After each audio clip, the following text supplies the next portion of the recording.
আজ আমার বাসর রাত। অনেক ঝড় তুফানের পর রণ আর আমি এক হলাম। পৃথিবীর সব সুখ যেন আমার আঁচলে। বউ সেজে বসে আছি আমি। বাসর ঘরটা ঠিক আমার মনের মতো সাজানো হয়েছে। রজনীগন্ধা, গাঁদা, গোলাপ কোনো কিছুরই কমতি নেই।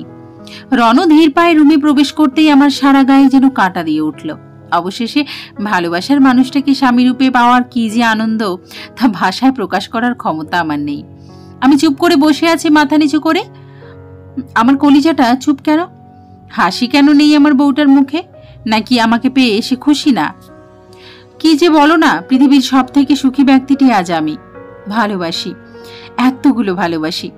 রণ আমার কপালে ওর ঠোঁটের স্পর্শ দিয়ে আমাকে শক্ত করে ওর বুকে জড়িয়ে নেয়। পূর্ণতা পায় দুটো আত্মা। সকাল হতেই আমি গোসল করে এসে রণর মাথার কাছে বসে আছি। রণ ঘুমাচ্ছে। কি মাসুম আমার রণ!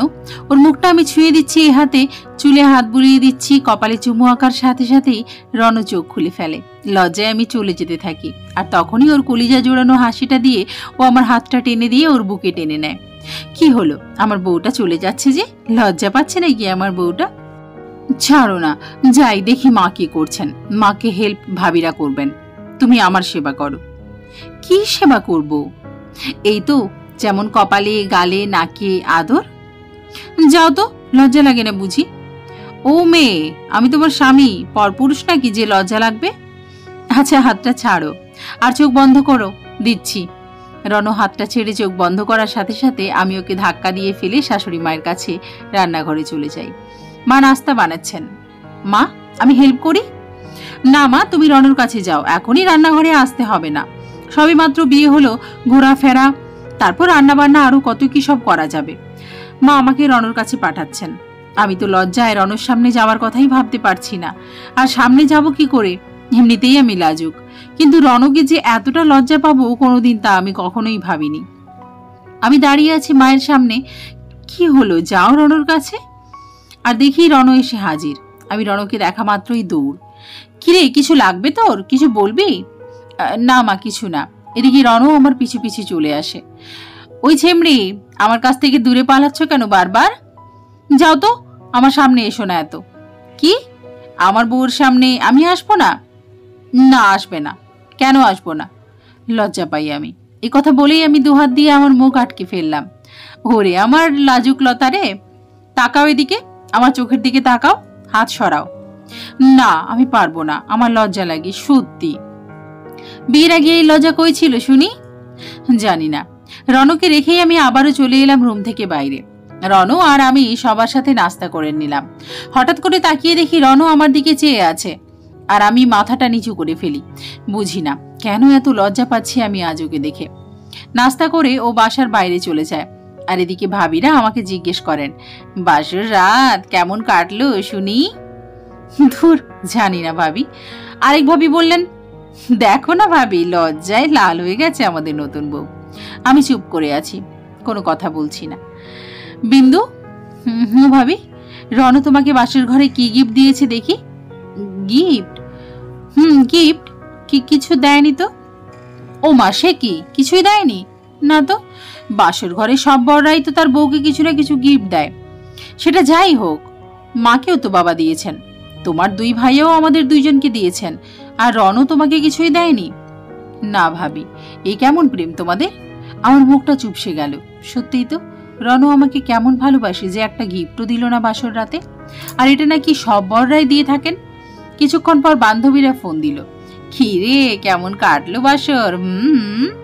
বিড়ালটাকে মেরেছিল জিজু নাকি তুই? মুখে কিছু আটকায় না তাই না? আচ্ছা, এত লজ্জা পেতে হবে না, এবার বল, রণ জিজু বাসর ঘরে কি দিল তোকে? কিছু না। কি কিছু না? এ কি করে সম্ভব? জানিস তপন আমাকে কত কিছু দিয়েছিল। এই দিয়েছিল, সেই দিয়েছিল, আর তোমার বড় তো দিয়েছে, রিয়ার বর দিয়েছে, আর রণ তোকে কিছু দিল না? ভাবা যায় এগুলো? আচ্ছা, আমি এখন রাখছি। কিছুক্ষণ পর রণ আসে বাসায়। আমি রণকে এড়িয়ে চলি।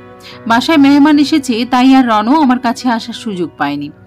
রাতে যখন খাওয়া দাওয়া শেষে দুইজনই ফ্রি, আমি ফ্রি হয়ে রুমে আসি শুতে। বিছানা ঠিক করে আমি খাটে বসে আছি। কি করে আমার বউটা, আমার ভালোবাসাটা?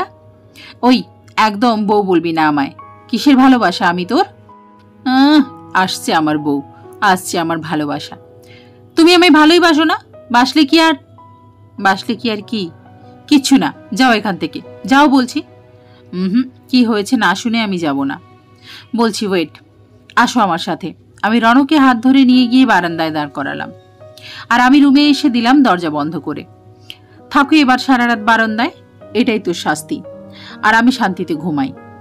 বিন্দু, কলিজা আমার, দরজাটা খোলো প্লিজ। আজ না আমাদের দ্বিতীয় বাসর। তুই বারান্দায় বসে বসে বাসর কর, বাদর ছেলে।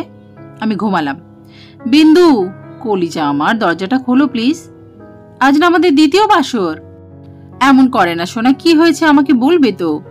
বউ আমার এত ক্ষেপলো কেন আমার উপর? আমি কোনো কথা না বলে চুপচাপ শুয়ে আছি। হঠাৎ আমার চোখ লেগে গেল। যখন ঘুমের মধ্যে আমার রণর কথা মনে হলো, আমি তড়িঘড়ি করে যেন লাফিয়ে উঠে বসে পড়লাম। মোবাইলে টাইম দেখি রাত 3টা। ও আল্লাহ, রাত 3টা বাজে, আর আমি রণকে এতক্ষণ পর্যন্ত বাইরে দাঁড় করিয়ে রেখেছি, কিন্তু রণর তো কোনো সাড়া শব্দ নেই। ও কি আমাকে ডাকেনি? আর তাড়াতাড়ি করে দরজা খুললাম। খুলে দেখি রণ গ্রিল ধরে দাঁড়িয়ে আছে। আমি কোনো কথা বললাম না, কি বলবো বুঝতেও পারছিলাম না। রণ প্রচন্ড রাগী একটা ছেলে, যে দুটলে খবর আছে, কিন্তু আজ এত চুপচাপ কেন কিছুই বুঝতে পারছি না। আমি দরজা খুলে দিয়ে রুমে ঢুকে গেলাম, যাতে ও একাই রুমে আসে, কিন্তু ও তো আসছে না। আমারও কেমন যেন নিজেকে অপরাধী মনে হচ্ছে। আবার গেলাম বারান্দায়, গিয়ে হাত ধরে টেনে নিয়ে আসলাম রুমে। ও এলো ঠিকই, কিন্তু কোনো কথা না বলেই একটা বালিশ নিয়ে ও পাশ ফিরে শুয়ে পড়ল। কি ভাবলাম আর কি হলো আল্লাহ। ভেবেছি আমি নিজেই 2-3 দিন রাগ করে ফুলে থাকবো রণর সাথে, আর রণও আমাকে আদর করে রাগ ভাঙাবে, এক্সট্রা ভালোবাসা পাওয়া যাবে। কিন্তু এ কি হয়ে গেল? এখন তো দেখছি আমারই আমার বরের রাগ ভাঙাতে হবে। আমিও পাশ ফিরে শুয়ে আছি। ভাবলাম কিছুক্ষণ চুপ থাকি, দেখি কি করে ও। মোবাইলে টাইম দেখি, বাজে রাত 3:35। ও মারাত্মক রাগ করেছে, তা আমার বোঝা শেষ। আমি ওর অনেকটা কাছে গিয়ে বললাম, ও কলিজা, জান পাখি, ও আমার সোনা পাখি, সরি তো। তার কোনো সাড়া শব্দ নেই। চুলগুলোয় হাত বুলিয়ে আদর করতে করতে বললাম, বাবুই, ও বাবুই, চুপ কেন তুমি? কথা বলো না। মানে আজ না আমাদের দ্বিতীয় বাসর? তবুও তার মুখে কোনো কথা নেই। কি করব যে এখন আমি? ওকে টান দিয়ে এ পাশে ঘোরালাম, কিন্তু সে আমার পাশে ঘুরল না, ফ্যানের দিকে তাকিয়ে শুয়ে রইল। আর আমি সঙ্গে সঙ্গে ওর বুকের বাঁ পাশটায় মাথা রাখলাম, শক্ত করে জড়িয়ে ধরলাম। তবুও তার কোনো রিয়াকশন নেই।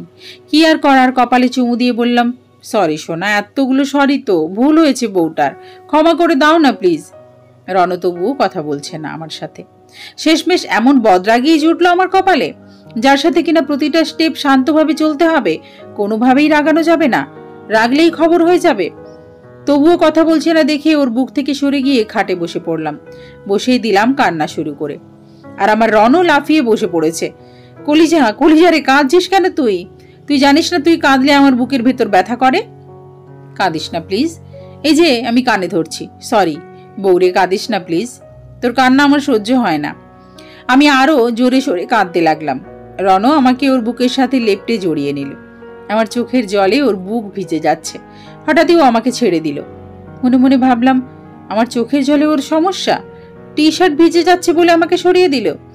কান্না এদিকে আরো বেড়ে গেল। এখন দেখি ও খাট থেকে নেমে গেল। নেমেই ড্রেসিং টেবিলের ড্রয়ার খুলে কি যেন বের করে আবার আমার কাছে চলে এলো। কান্না বন্ধ করে চোখ বন্ধ করো। না, করব না। করো না প্লিজ। করব না। আচ্ছা চোখ বন্ধ করতে হবে না, এই নাও। এটা কি? খুলেই দেখো। না, খুলবো না। আরে বাবা, খুলে দেখোই না। পারবো না। আচ্ছা আমিই খুলছি। রণ বক্স খুলেই আমার হাতটা ধরলো, আর আমার আঙুলে একটা আংটি পরিয়ে দিল। আসলে এটা তোমার বাসর রাতের গিফট। শুনেছি বাসর রাতে নাকি নতুন বউকে কিছু দেওয়া লাগে, তাই আর কি। দিতে চেয়েছিলাম কাল রাতেই, কিন্তু তোমাকে পেয়ে আমি সব ভুলে গেছি। এত কষ্টে পাওয়া আমার বউটাকে পেয়ে আমি দুনিয়ার সহ গিফটের কথা ভুলে গেছি। সরি ফর লেট কলিজা। আমি রণকে জড়িয়ে ধরে কাঁদতে লাগলাম, আরো কাঁদতে লাগলাম। আহারে, আমার বরটা আমাকে কত ভালোবাসে, আর আমি কিনা ওকে কত ভুল বুঝেছিলাম। আসলে ভাবিদের কথা আর বান্ধবীগুলোর কথা আমার শোনাই উচিত ছিল না। কতই না কষ্ট দিলাম আমি আমার রণকে। হয়েছে তো, আর কত কাঁদবে রে আমার বউ? থাম না রে এখন কলিজা। রণ আমার কপালে, গালে, নাকে চুমু দিল, আর আমি চুপ হয়ে গেলাম। লজ্জাটা তো সারাদিন ছিল না, এখন কেন আবার লজ্জার উঁকি দিচ্ছে? আমি লজ্জায় রণর বুকে মুখ লুকিয়ে নিলাম, আর রণ জড়িয়ে নিল আমায় ওর বাহুডোরে।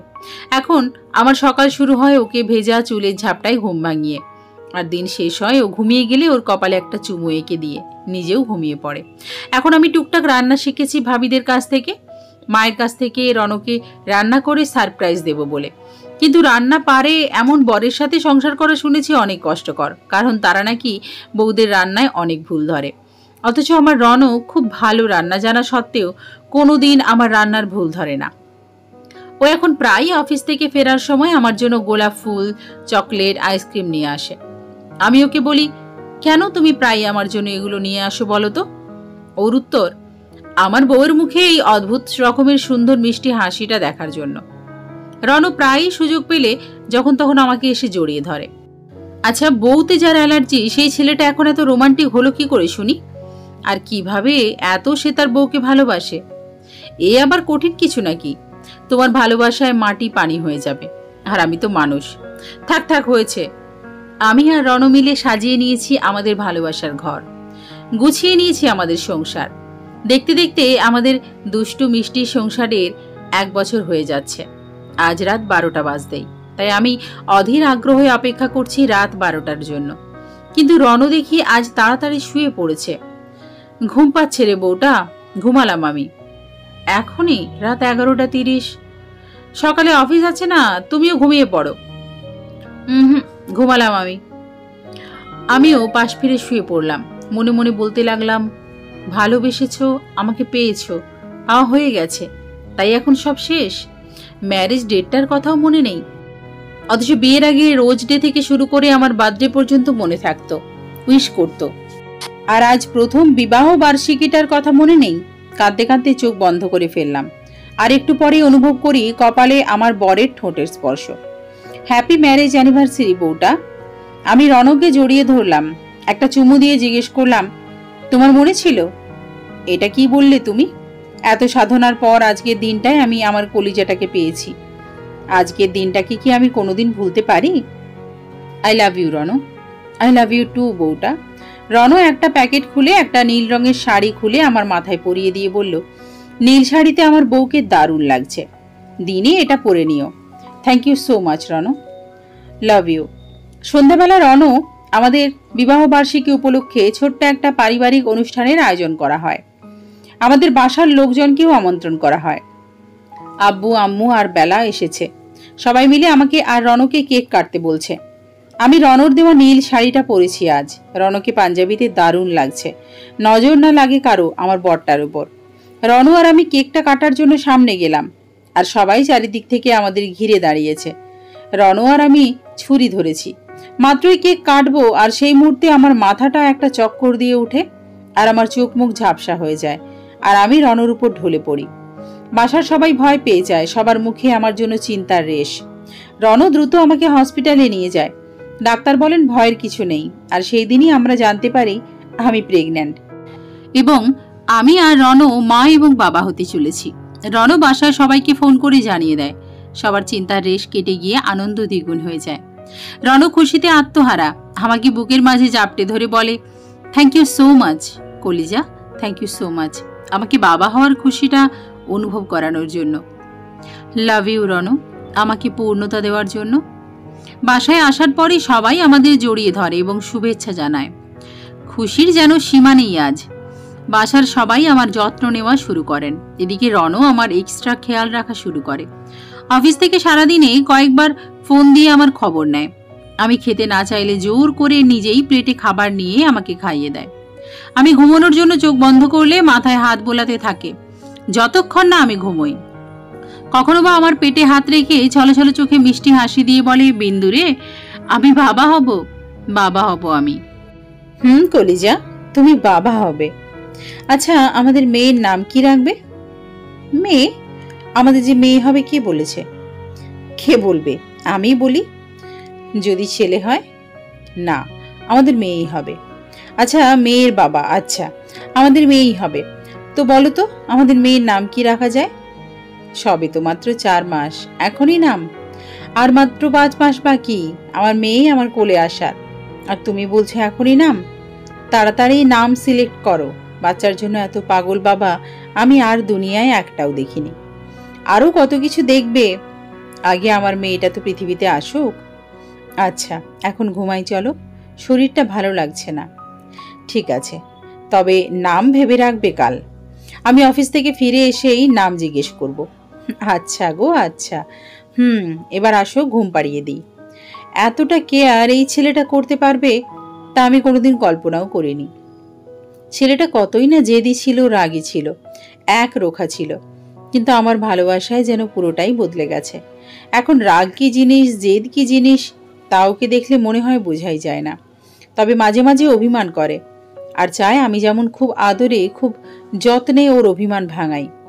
রণ খুবই বাচ্চা প্রেমী, ওর বাচ্চা দেখলে হুঁশ থাকে না, কোলে নেবেই ও, তা যে করেই হোক। বাচ্চাদের সাথে ও যে নিজেই বাচ্চা হয়ে যায়। ও যখন দেশের বাইরে ছিল তখন ওর সাথে কাজ করতে একটা মামা ছিলেন। মামা তার পরিবার নিয়েই থাকেন ওখানে, আর রণ আর মামা মামি একই ফ্ল্যাটে থাকতেন। তাদের ফুটফুটে একটা মেয়ে বাচ্চা ছিল।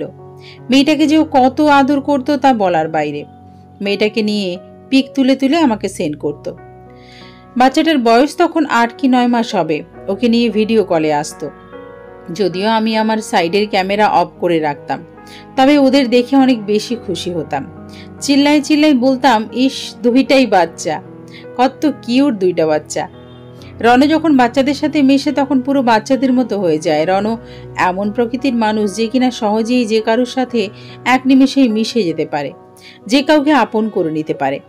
আর রণ যে কাউকে সহজে বিশ্বাস করে নেয়, যদিও এটা একদিকে ভালো আবার অন্যদিকে খারাপও, কারণ যে কাউকে চোখ বুজে বিশ্বাস করা উচিত না, কিন্তু ও সবাইকে এক চাপা বিশ্বাস করে।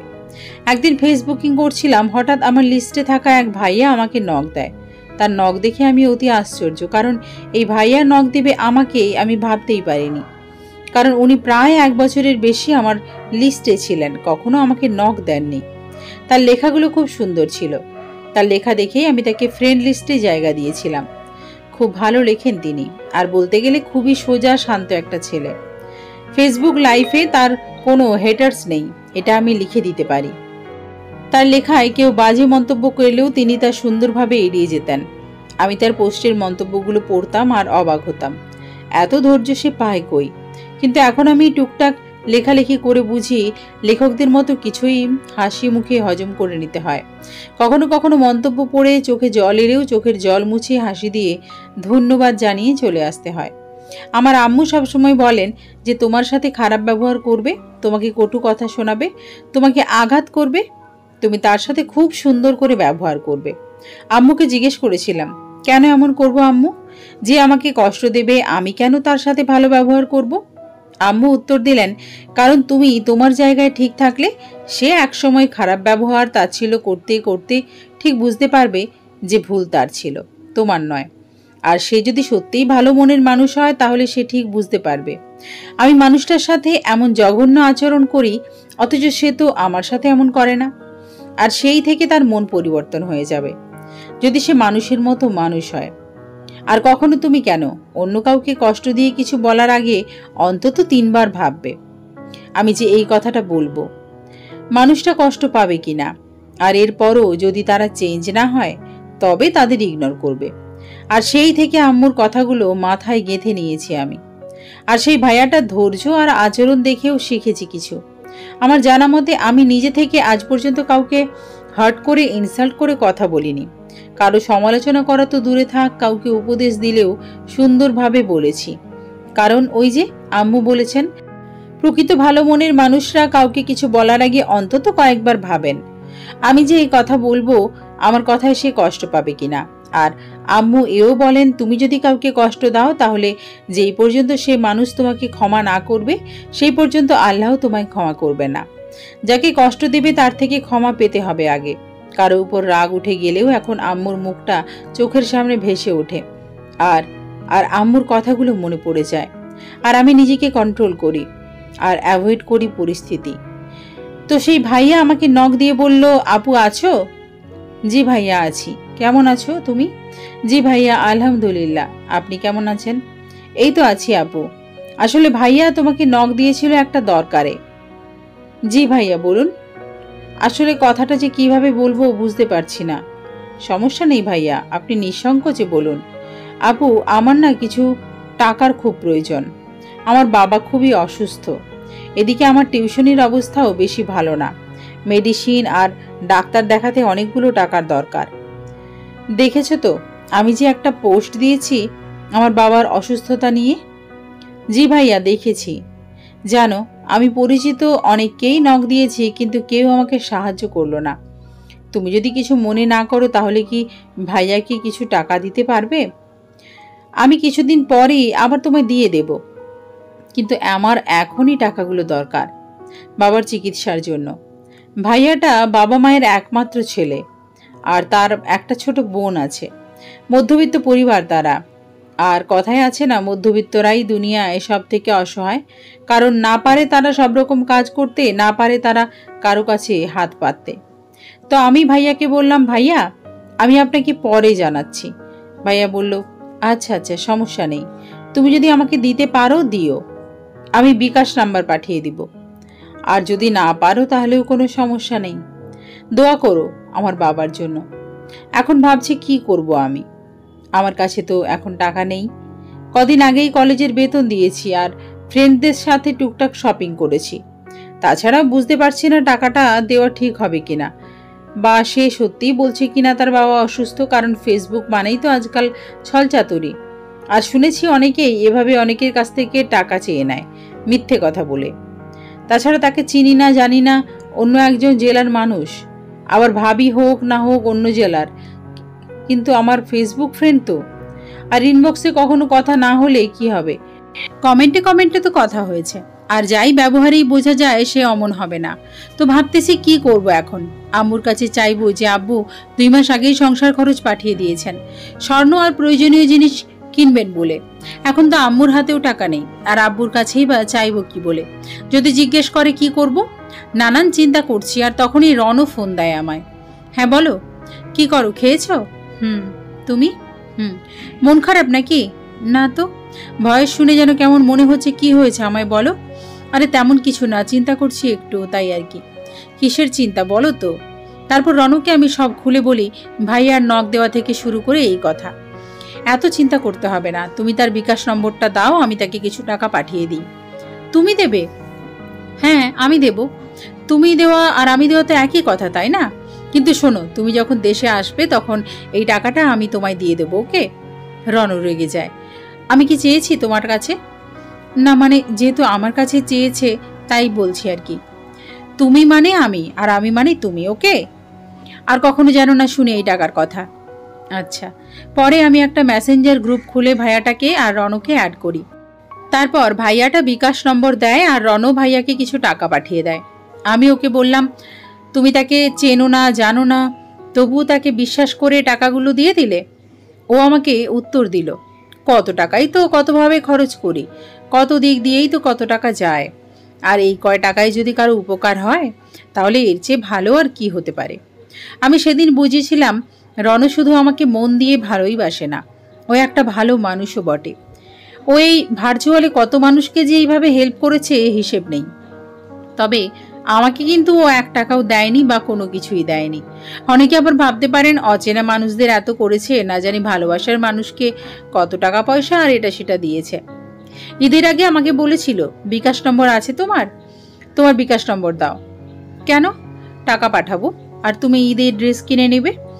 এখন তো আমি দেশে নেই যে আমি কিনে দেব। প্লিজ কলিজা, কিছু মনে করো না। আমি তোমার দেওয়া টাকা এখন নিতে পারবো না। কেন পারবো না? প্লিজ রাগ করো না। তুমি দেশে আসার পর আমাদের বিয়ে হলে তারপর আমাকে যা খুশি দিও, আমি নেব, কিন্তু এখন না। প্লিজ প্লিজ রাগ করো না। আচ্ছা, দেশে এসে আমি তোমায় কিনে দেব। নীল শাড়ি, নীল চুড়ি চলবে? চলবে না, দৌড়বে। ভালোবাসি, লাভ ইউ। স্মৃতিগুলো মনে পড়ে গেল। তারপর রাতে রন অফিস থেকে বাসায় ফিরে আমাকে জিজ্ঞেস করে, নাম ঠিক করেছো? ও হ্যাঁ। রন দেশে ফিরে আমাকে বিয়ে করার পর আর বিদেশের মাটিতে পা রাখেনি। ও এখন দেশেই একটা জব করে।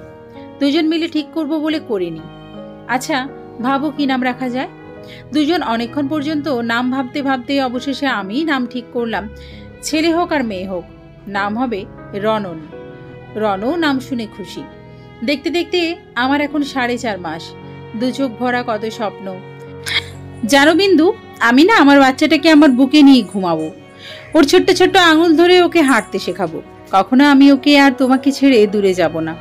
পাগল ছেলে, এত ইমোশনাল হতে হবে না। খুব আনন্দেই কাটছিল আমাদের দিনগুলো। একদিন বাসায় কেউ ছিল না আমার শাশুড়ি মা ছাড়া, আর চারিদিক অন্ধকার হয়ে যায়। যে কোনো মুহূর্তে বৃষ্টি নেমে যেতে পারে, তাই আমি ছাদ থেকে সবার কাপড় চোপড়গুলো আনতে যাই। আর নিয়ে আসার সময় হঠাৎ কিভাবে যেন আমার পা স্লিপ করে আর আমি সিঁড়ি থেকে পড়ে যাই। সাথে সাথে চিৎকার দিয়ে উঠি। এরপর আর আমার কিছু মনে নেই। যখন আমার জ্ঞান ফেরে তখন আমি নিজেকে হসপিটালের বেডে আবিষ্কার করি, আর আমার মাথার কাছে বসে আছে রণ। আমি চোখ খোলা মাত্র এই রণ বলে ওঠে, কলিজা ঠিক আছে তুমি? হ্যাঁ ঠিক আছি। রণ, আমার বাচ্চা ঠিক আছে তো? আমার বাচ্চার কিছু হয়নি তো? আমাদের বাচ্চা ঠিক আছে তো?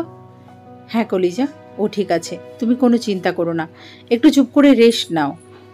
রণ, আমার যেন কেমন লাগছে। আরে পাগলি, চিন্তা করো না তো, কিছু হয়নি আমাদের বাচ্চার। জানো, আমি যখন তৃতীয় সিঁড়িতে, তখন আমি পা স্লিপ করে 5 নম্বর সিঁড়িতে পড়ে যাই। আর কিভাবে যে আমার বাচ্চাটাকে বাঁচানোর জন্য আমি রেলিংটা ধরে ফেলি তা শুধু আমিই জানি। তারপর আর কি হয়েছে আমার মনে নেই, কিন্তু আমার পেটটা এইভাবে চাপ ধরে আছে কেন? ও কিছু না, ব্যথা পেয়েছো যে সেই জন্য, ঠিক হয়ে যাবে। তারপর বাইরে থেকে আমার বাসার আর রণর বাসার সবাই ভেতরে এসে আমার সাথে কথা বলে। ডাক্তার আমাকে 2 দিন হসপিটালে রেখে দেন। রণ আর আমার শাশুড়ি মা আমার সাথে থাকেন। আম্মুও থাকতে চায়, কিন্তু রণ বলে, সমস্যা নেই আম্মু, আমি আছি তো, আমি ওকে দেখে রাখবো। বাসায় বেলা একা না, আপনি বাসায় চলে যান। তাই আম্মু চলে যায়। এদিকে আমার শুধু একটাই চিন্তা, আমার বাচ্চা ঠিক আছে তো। 2 দিন পর ডাক্তার আমাদের একটা আল্ট্রাসোনোগ্রাফি করতে বলেন। ওটা দেখেই নিশ্চিত হওয়া যাবে আমার বাচ্চাটা এখন কেমন আছে। আল্ট্রাসোনোগ্রাফি করে এসে ডাক্তারের কেবিনে বসে আছি। আজকের মতো ভয় আমার আর কোনোদিন লাগেনি। বারবার দোয়া দুরুদ পড়ছি যাতে আমার বাচ্চাটা ঠিক থাকে। আমি আপনাদের যা বলছি আপনারা খুব মনোযোগ সহকারে শুনুন। জি ডাক্তার, আমার যতটুকু সম্ভব আমি চেষ্টা করেছি বাচ্চাটাকে ঠিক রাখার। ইঞ্জেকশনও পুশ করেছি, মেডিসিনও দিয়েছি। আজ 2 দিন পর আল্ট্রাসোনোগ্রাফির রিপোর্ট দেখে আমরা খুবই দুঃখের সাথে আপনাদের জানানো লাগছে যে আপনাদের বাচ্চাটার পজিশন খুব একটা ভালো না। ওর দুনিয়াতে আসার এবং দুনিয়া থেকে চলে যাবার চান্স 50-50। তবে বাচ্চাটাকে রাখলে বাচ্চার মায়ের জীবন শঙ্কায় পড়ে যেতে পারে। তাই আমার মতে আপনাদের উচিত এখন বাচ্চাটাকে অ্যাভয়েড করা, অ্যাবর্শন করে ফেলা। এখন আপনারা সিদ্ধান্ত নিন, কি করতে চান আপনারা? বাচ্চাটাকে কি রাখতে চান নাকি? কথাটা শোনার সাথে সাথে পায়ের নিচ থেকে যেন মাটি সরে যাচ্ছিল। বুকের ভেতরটাতে রক্তক্ষরণ হচ্ছিল। আমি যেন বাকশক্তি হারিয়ে ফেলছিলাম। রণ কেবিন থেকে বেরিয়ে গেল। গিয়েই হসপিটালের বারান্দায় বসেই 2 হাত দিয়ে মুখ চেপে কান্নার শব্দ লুকানোর বৃথা চেষ্টা করতে লাগলো। তারপর মিনিট 7 পর এসে আমার হাত ধরে বলল, ডাক্তার, বাচ্চাটাকে অ্যাভয়েড করার ব্যবস্থা করুন। না রণ, এ কি বলছো তুমি? আমি আমার বাচ্চাটাকে মেরে ফেলবো, তাও আবার নিজের হাতে? না না, কখনোই না, কোনোদিন না। বিন্দু, বোঝার চেষ্টা করো। ও থাকলে তোমার জীবন রিস্কে থাকবে, আর ওর বেঁচে থাকার 60%ও চান্স নেই। কেন বুঝতে পারছো না? তাই বলে আমি মা হয়ে নিজের জীবনের ঝুঁকি এড়াতে আমার সন্তানকে মেরে ফেলবো? এটা কি বলছো তুমি রণ? তুমি সুস্থ হলে আমাদের আবার বাচ্চা আসবে বিন্দু। আর যদি তুমিই না থাকো তবে আমি বাচ্চা দিয়ে কি করব? যে আসেনি এখনো দুনিয়ায়, তার জন্য আমি আমার ভালোবাসার জীবন ঝুঁকিতে ফেলতে পারবো না। আমি আমার ওয়াইফের জীবন ঝুঁকিতে ফেলতে পারবো না। ডাক্তার, আপনি ব্যবস্থা করুন। আচ্ছা ঠিক আছে, আপনি এখন একটু পেশেন্টকে রেখে বাইরে যান। আমি যাচ্ছি, আর আপনি বাচ্চাটাকে অ্যাভয়েড করার ব্যবস্থা করুন। আর আমি ডাক্তারকে বলি, আমার পক্ষে বাচ্চাটাকে মেরে ফেলা সম্ভব না ডাক্তার।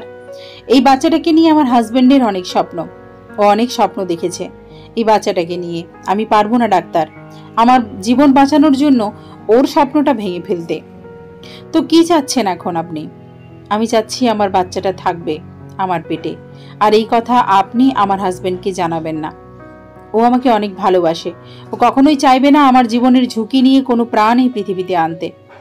কিন্তু আপনি কি ভেবে দেখেছেন এর পরিণাম কি হতে পারে? হয়তো মরে যেতে পারি। যতদিন হায়াত আছে ততদিনই তো বাঁচবো বলুন। তাই আমি আমার বাচ্চাটাকে রাখতে চাই।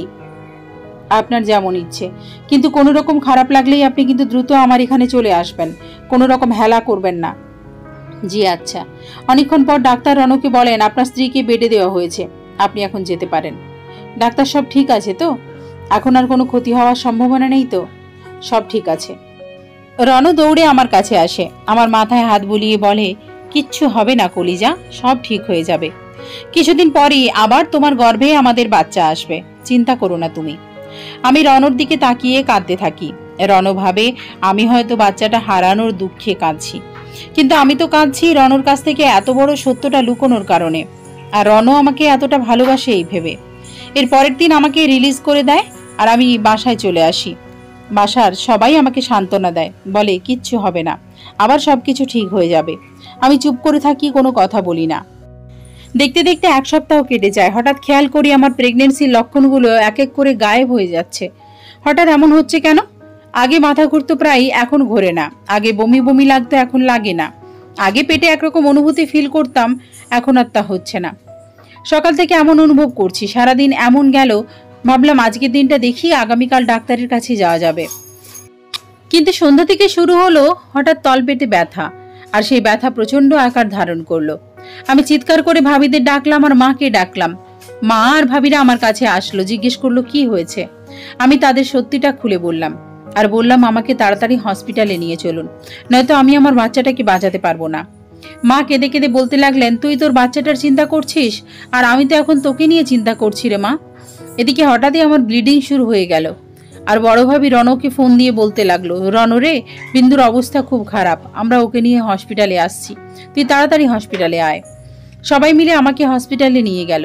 রণ ছুটে এসেছে হসপিটালে। ডাক্তার দ্রুত আমাকে অপারেশন থিয়েটারে নিলেন। বাইরে সবাই অপেক্ষা করছে। রণ বাইরে বসে হাউমাউ করে কাঁদছে।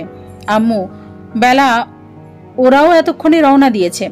30 মিনিট পর ডাক্তার এসে বলেন, আপনি খুব লাকি মিস্টার রণ, আপনার ওয়াইফ এই যাত্রায় বেঁচে গেছে, কিন্তু আমরা আপনার বাচ্চাটাকে বাঁচাতে পারিনি। বাচ্চাটা না, আপনার ওয়াইফ বাচ্চাটা রেখে দিয়েছিল আর নিষেধ করেছিল আপনাকে যেন না জানাই। পরিণতি আজ তার এই অবস্থা।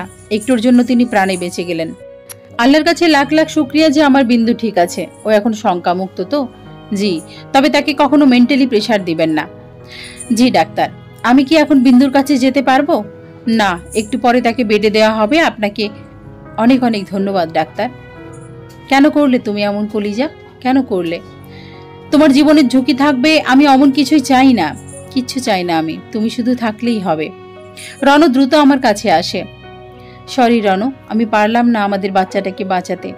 চুপ, কোনো কথা না, আমার শুধু তোমাকে লাগবে, তুমি ছাড়া কিচ্ছু চাই না। সেদিনের পর দেখতে দেখতে কেটে গেছে 3টি মাস। রণর সাথে পরিবারের সবাই আমাকে অনেক বুঝিয়েছে, অনেক সাপোর্ট দিয়েছে। রণ আমাকে প্রতিটা মুহূর্তে হাসাতে চেষ্টা করেছে, মুছে দিয়েছে আমার চোখের জল। অথচ আমি জানি ওর ভেতরটা দুমড়ে মুচড়ে যায়। ওর সন্তানকেও মিস করে। ওর বুকের ভেতর লুকিয়ে আছে শুধু স্বপ্ন, ও পারছে না সেগুলো পূর্ণতা দিতে। বেচারা কাঁদতেও পারে না আমার জন্য।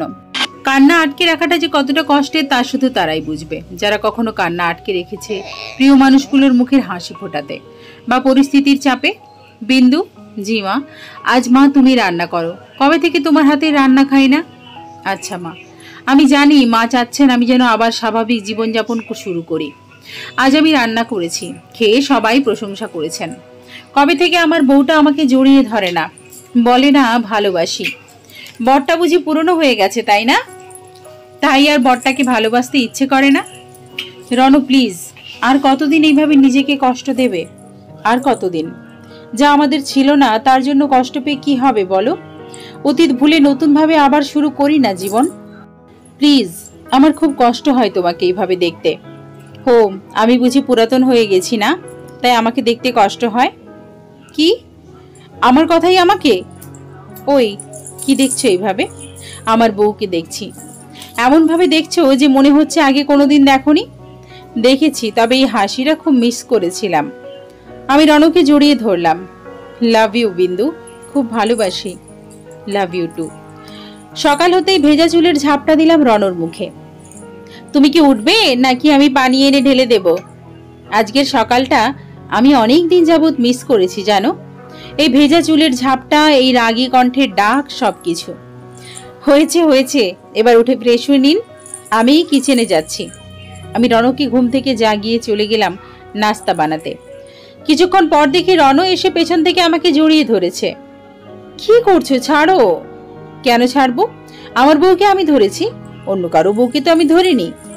কেউ এসে পড়বে, আসুক, তাতে কি? উফ, তুমি না।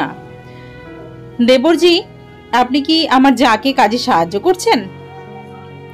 না মানে, আমি তো দেখতে এসেছিলাম নাস্তা বানানো হয়েছে কিনা। আমি আসছি। হ্যাঁ, এ বিন্দু, তাড়াতাড়ি নাস্তা বানাও। জানো বিন্দু, তোমার আর রনুর মুখের হাসি দেখে খুব ভালো লাগছে। তোমরা সারা জীবন এমন হাসি খুশি থেকো, দোয়া রইল। ধন্যবাদ ভাবি।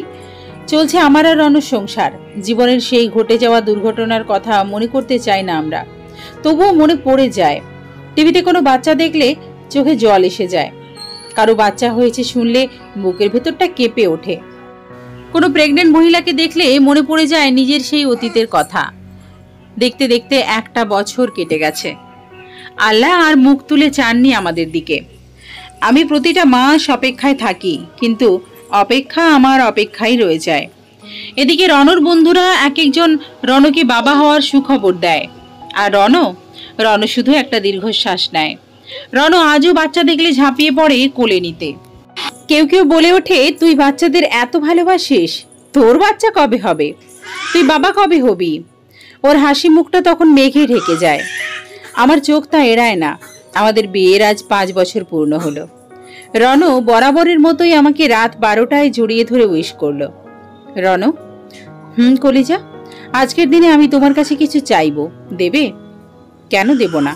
তুমি আমার প্রাণটা চাইলেও প্রাণটা দিয়ে দেব। কি চাই আমার কলিজা শুনি? তুমি আরেকটা বিয়ে করো। হোয়াট? তোমার মাথা ঠিক আছে? এসব তুমি কি বলছো? আমি যা বলছি ঠিকই বলছি। আমি তোমাকে কখনো সন্তান সুখ দিতে পারবো না।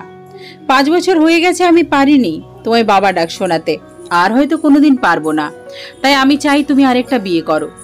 কিন্তু বিন্দু, প্লিজ কোনো কথা বলো না। তুমি বলেছো আমি যা চাইবো তুমি তাই দেবে, তাই ওয়াদা ভঙ্গ করো না। আমি সকালেই বাসার সবাইকে বলে দেবো তোমার জন্য মেয়ে দেখতে। মগের মুলুক পেয়েছো নাকি? তুমি বলবে আর আমি বিয়ে করে নেব, তাই না? তাহলে কি ধরে নেব আমার চাওয়ার কোনো দাম নেই তোমার কাছে? আছে, তবে এমন কোনো চাওয়া আমি তোমার পূরণ করতে পারবো না যে চাওয়ার আমার আর তোমার মাঝে দূরত্ব সৃষ্টি হবে। কিন্তু আমি যে তোমায় কোনোদিন সন্তান দিতে পারবো না কলিজা। আমার ভুলের কারণে তুমি কেন সারা জীবন বাবা ডাক শোনা থেকে বঞ্চিত থাকবে? পৃথিবীতে অনেক দম্পতি আছে যাদের কোনো সন্তান নেই, তাই বলে কি তারা একসাথে থাকবে না? বা কেউ কাউকে ছেড়ে চলে গেছে? আচ্ছা বলো তো, ওই অ্যাক্সিডেন্টটা কি নিজে নিজেই করেছিলে, নাকি ভুলবশত হয়ে গেছে? আচ্ছা, ওই ঘটনার পর থেকে বেশি সাফার কে করেছিল বলো তো? তুমি করেছিলে। আমরা সবাই একটা সন্তানের অপেক্ষায় ছিলাম মাত্র, আর তুমি তো ওকে নিজের গর্ভে রেখেছিলে। আমাদের থেকে তোমার কষ্টটা শতভাগ বেশি। মানলাম আমি বাবা হতে চাই, এটা আমার স্বপ্ন। শুধুমাত্র আমার না, সব পুরুষেরই স্বপ্ন থাকে বাবা হবার। তাই বলে কি তোমার কোনো স্বপ্ন নেই? তুমি কি চাও না মা হতে? অবশ্যই চাও, আর আল্লাহ তাআলা একদিন আমাদের স্বপ্নটা ঠিক পূরণ করবেন। আমি চাই না অন্য কারো দ্বারা আমার স্বপ্ন পূরণ করতে। যেখানে তুমি নেই, যে সুখ তুমি অনুভব করতে পারবে না, সেই সুখের প্রয়োজন নেই আমার তুমি হলেই হবে। 5 বছর কেন, সারা জীবন আমি সন্তানহীন থাকতে রাজি, কিন্তু তোমাকে হারাতে রাজি না। চাই না আমার অমন সন্তান যার জন্য আমাকে আমার প্রিয় তোমাকে হারাতে হবে। আমি তোমাকে নিয়ে তোমার সাথে বাকি জীবনটা কাটিয়ে দিতে চাই। থাকবে না আমার সাথে? রাখবে না আমাকে সারা জীবন তোমার ওই বুকে? আমি রনর কথাগুলো শুনে রনকে আমার বুকে জড়িয়ে ধরলাম। কাঁদতে কাঁদতে বললাম, ভালোবাসি কলিজা, খুব ভালোবাসি। আমি সত্যি ভাগ্যবতী তোমাকে পেয়ে, তোমার মতো স্বামী পেয়ে। এ জীবন ধন্য আমার। বাসার সবাই আমাকে আর রনকে শুভেচ্ছা জানালো। রন সেই প্রথমবারের মতো এবারও সন্ধ্যায় একটা ফ্যামিলি পার্টি রাখলো। ওকে না করলাম এসব করার জন্য, তবুও শুনলো না। মনে পড়ে যাচ্ছে সেদিনের কথা, যেদিন প্রথমবার আমি জানতে পেরেছিলাম আমি মা হতে চলেছি, আর রন বাবা। ইস, কতই না খুশি হয়েছিলাম আমরা সবাই। কিন্তু হঠাৎ কি থেকে কি হয়ে গেল? কিরে, কি ভাবছিস? না কিছু না মা, প্রথম বছরের কথা মনে সাড়া দিচ্ছে না। আমি মাকে জড়িয়ে ধরে বললাম, মা কাঁদিস না, আল্লাহ চাইলে একদিন সব হবে। তাছাড়া তোর ভাইয়ার আর মেজো ভাইয়ার সন্তানরা কি তোদের সন্তান না? কেন এইভাবে ভেঙে পড়ছিস? রণ তোর মুখে হাসি দেখে এত সব প্ল্যানিং করেছে। ওর খুশিটা তোর চোখের জল দিয়ে মাটি করে দিস না। যা, রেডি হয়ে আয়, কেক কাটবি। মা, এবার না কাটি, ভালো লাগছে না। চুপ, কোনো কথা না, যা রেডি হয়ে আয়। আয়নায় আজ নিজেকে দেখছি। 5 বছরে আমার মাঝে কতটা পরিবর্তন। চোখ দুটো যেন শুকিয়ে গেছে, চোখের নিচে কালি পড়েছে, মুখে যেন মলিনতা গ্রাস করেছে, হাসিটা যেন কত শত দিন যাবৎ গায়েব।